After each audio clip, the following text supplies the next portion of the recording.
They're highly contagious. You are listening to Hardly Focused. I'm wearing a goddamn coat and I'm still fucking freezing. Yeah, I got a goddamn high fever. Get me the fuck out of here. I'm constantly in the state of wanting to throw up.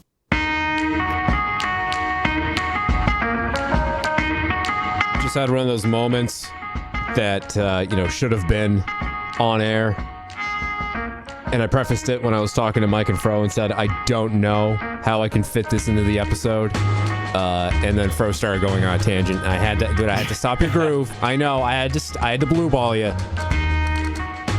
But it was just too good, and I really hope you have more there. So, I put this drop together, and I didn't know how I was going to fit it into the recording here. That's what she said. But I've been playing on my Super Nintendo Classic, my mini here, for the first time ever, Yoshi's Island, because I was a Sega kid growing up. So I'm trying out all these classic Nintendo games for the first time.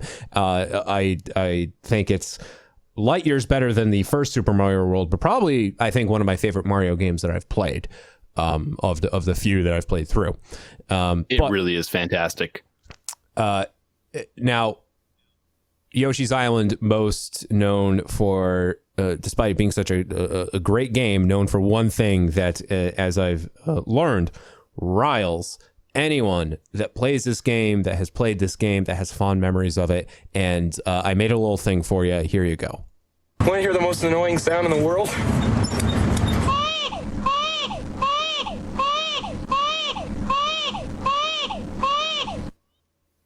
It brings me back. It still really does trigger PTSD. I'm not even going to lie on that one. It really does have some good sounds in it, but that is the one sound that never needed to exist. Yeah, and you and I don't have kids either, so we don't have to listen to the real. I was gonna say I hear the real thing, and I'm able to tune that out now. So perhaps I just was underprepared as a child. So you know what you do, Mike? It's simple. When you got your kid who's crying and screaming, just throw eggs at it. Okay. Eggs that you've processed from random Shy Guys. Yeah. What do you think I've been doing? I also just love that Yoshi just shits everything that he eats. It's fantastic. The Shy Guys. We all wish we had a digestive system like that. And just turns everything to eggs, which you then use to throw at children. I love it. I'm willing to sacrifice my children to hit that child. Yeah. Despite Baby Mario just being goddamn annoying, and not cute in the least, that is a fantastic game. The art style is really cool too. You can tell it was the end, not like the end, but it was getting close to the tail end of the Super Nintendo's life cycle, and they knew that they could, with technology, they could do at the time some pretty complex things, but they were limited in what they could do with the Super Nintendo. So it was really, it's definitely some of the best pixel art too. Oh, yeah. Soundtrack and pixel art in that game are both phenomenal. It does have a really good soundtrack. Yeah. I'm obviously forever a Sonic kid, but I will say that is top tier. Maybe even above Super Mario 64 is my favorite of the Mario games that I've played. In terms of playability, I would edge to agree, actually. It seems like it's one of those games too where you can just sit down and just play through the whole thing, right? Or not like the whole thing, but just it's very easy to just pick up and just jump right into. Oh yeah. So and then I guess there's a sequel to Yoshi's Island that just isn't good by comparison. I don't know if I've ever played that one, actually. It's E.T. Superman 64 Island. Speaking of disasters, Kevin Spacey. Kevin Spacey. Oh God. Ooh. Kevin Spacey is a piece of shit.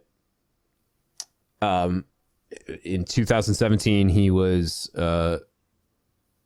caught in the Me Too movement, but he was, I'm gonna say, second to Harvey Weinstein in terms of just how bad it was. He obviously didn't go to prison. Almost did, but didn't go to prison like Harvey Weinstein did, or Cosby to that effect. But still, it's because he was gay. Yeah, pretty much. Just like he used to deflect the actual accusations. Oh, by the way, guys, I'm gay. What a fucking dick. What a tool. Why would you do that? Like, all right.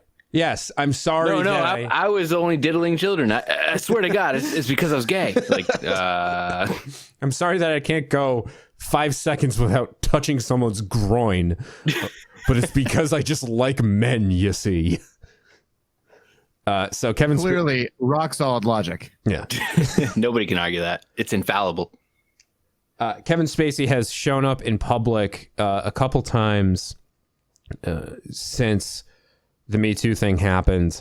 Obviously, he's a pariah now. He's not going to be in any feature films or anything of that nature going forward. The only thing that was completed that he was in was released to a small handful of theaters and just tanked completely.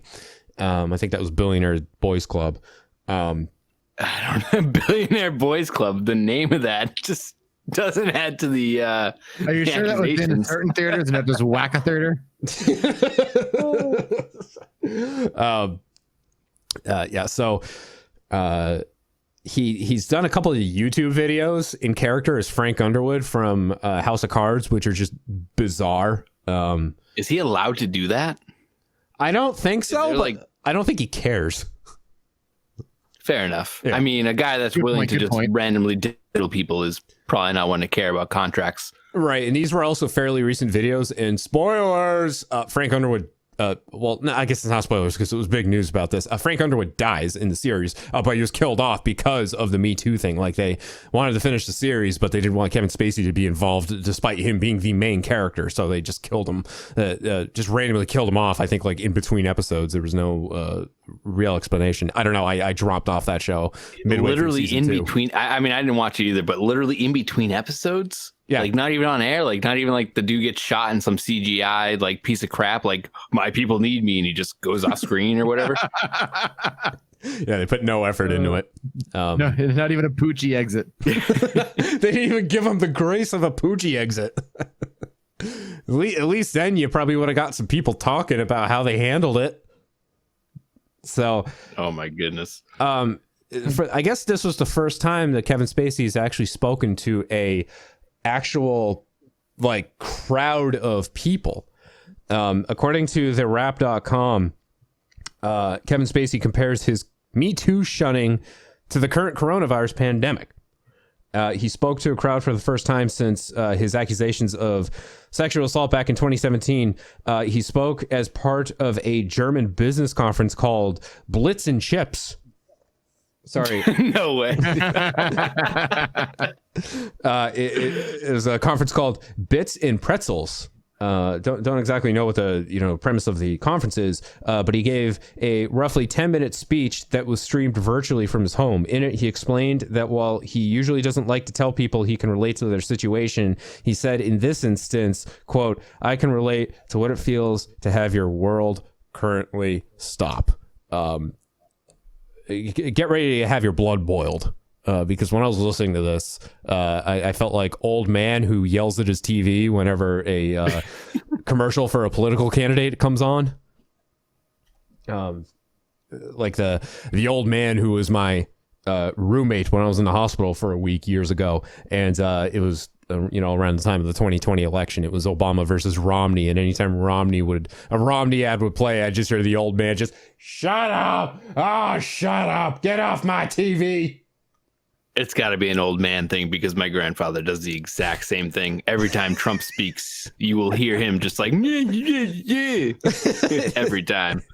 It really is an old man thing. And I felt like an old man when I caught myself yelling at my computer, telling Kevin Spacey to shut up when I was listening to this. So here we go. He heard you too, didn't he? Right? He heard you. Absolutely. And then he touched me. The man just doesn't learn. He diddled you through the TV like The Ring. Yeah. All right, here we go. Kevin Spacey on during the Blitz and Chips conference or whatever it was called. Here we go. I will do my best to share some of my perspective on what it feels like to suddenly find yourself in a situation you could not possibly have prepared for or anticipated was coming. Okay. What? He didn't know that diddling children was going to end in bad things? What? Yeah. What? You didn't think this was coming? You didn't think that just like walking up to guys at public events and just subtly grabbing their asses or grabbing their junk, that, you know, someone wouldn't finally blow the whistle? Not his whistle. I mean, he looked for somebody for advice. He said, "Hey, is this a bad thing to do?" And then Harvey Weinstein was like, "No, go for it."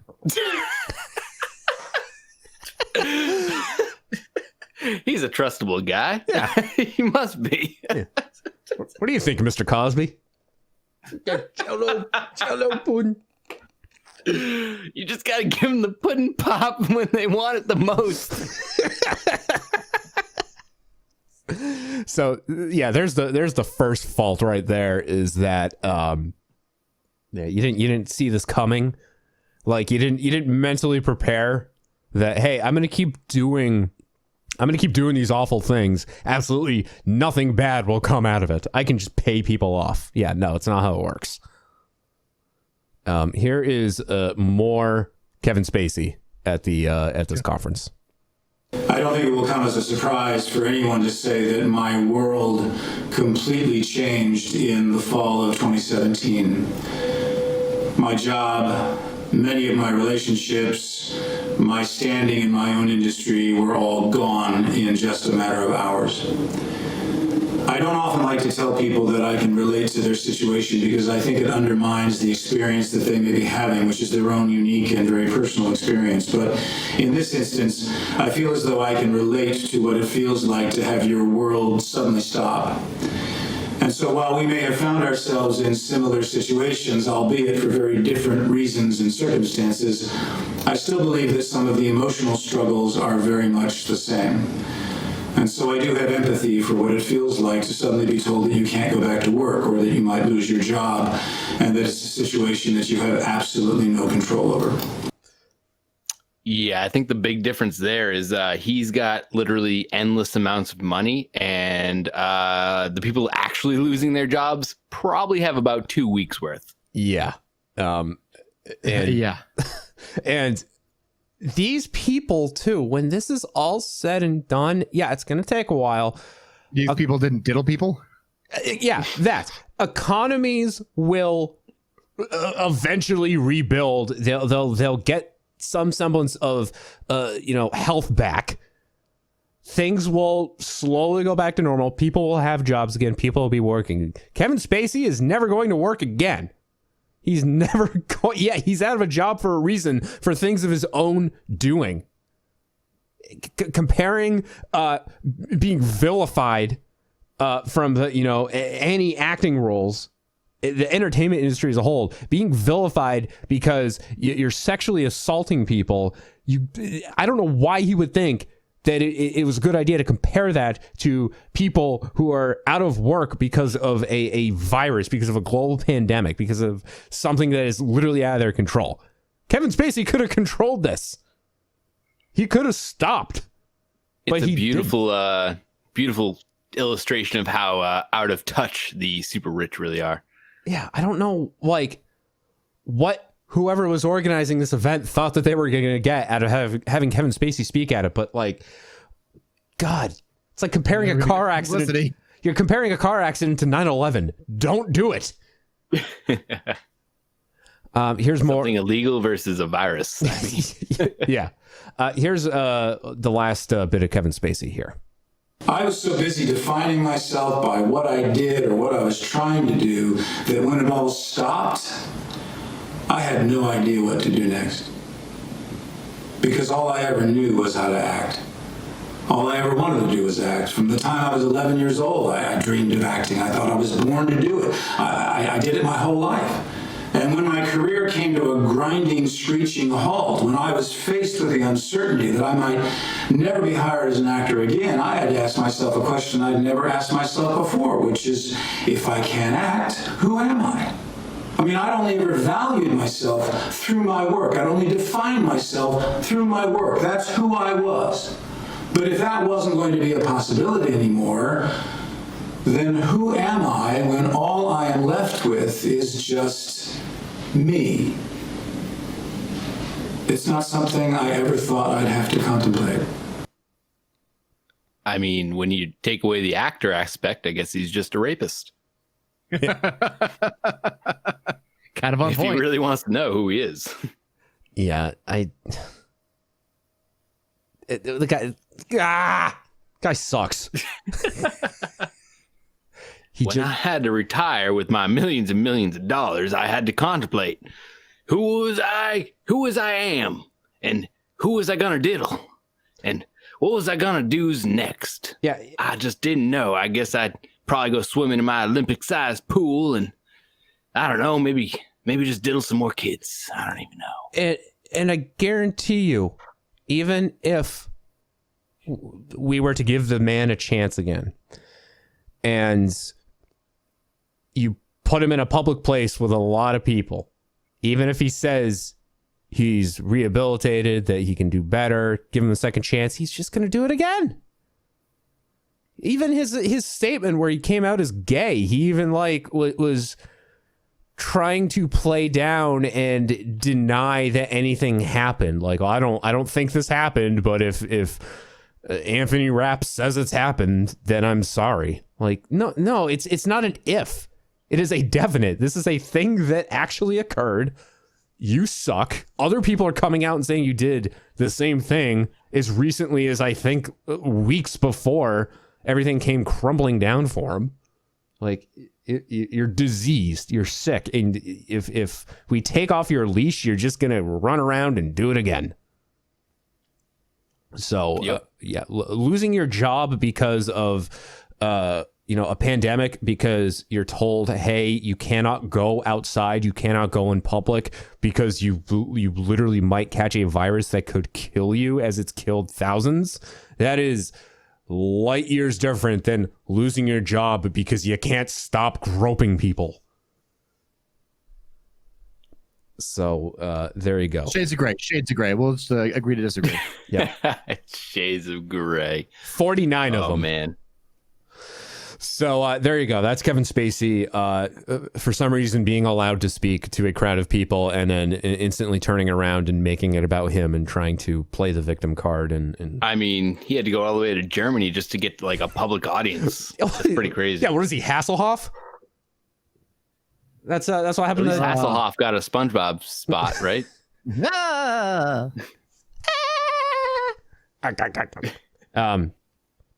David Hasselhoff, his music career took off in Germany, nowhere else. And that was during the trend too. Back in the 80s, the actors that decided they wanted to have music careers for some reason, and none of them took off. You had Eddie Murphy, you had Hasselhoff, you had Don Johnson from Miami Vice. Oh yeah.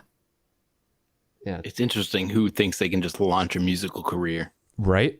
Even you said we was high on coke. Yeah. Yeah, you could do anything. It's nothing like your PCP or your bath salts. Okay, we'll come back and we're going to talk about Disney World. Oh yeah, Disney World. Or the other parts of it, I guess. By the way, Disney World Shanghai. Water, Lisa. Drink the water, Lisa. Is that what you said? Yeah.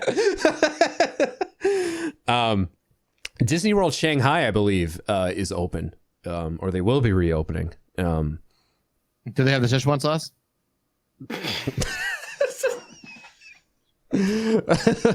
That's Disney World Shanghai. I guess that's the model that the rest of the Disney Worlds are going to follow whenever they're allowed to reopen. Which who knows? Maybe never. But we're going to talk about that coming up.